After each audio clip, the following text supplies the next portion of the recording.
nuk pranuan as rokod për brenda kryesisë kuvendit, nuk pranuan as poste qeveritare, sepse realisht nuk kishin kërkesa për vete, kishin inat për neve, kishin mlef ndaj neve. Por këto nuk janë probleme që unë mund t'i shëroj. Atë që sa ka dhënë populli, s'ua japim dot ne. Ndërkohë që në fakt nuk kërkonin asgjë. Kërkonin që neve popullit mos na jap atë që tashmë kishte ndodhur. Mbështetja masive, fitoria rekord për neve. Dhe sot që jemi këtu, janë 9 parti politike të pranishme. 4 parti politike i kene jashtë. PDK, LDK, AK edhe Lista Sërbe. A na jemi 9 parti politike këtu.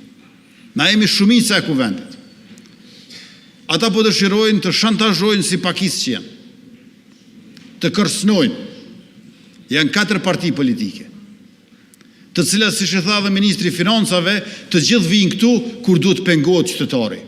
Të pengohet qytetari që të ketë President Republikës, ose të pengohet qytetari që të ketë 200 milion euro në pakon e përballjes me inflacionin 2.0 përkatësisht në rishikimin e buxhetit 2026. Mbushen këto ulse kur duhet të pengohet qytetari, me votë aktive.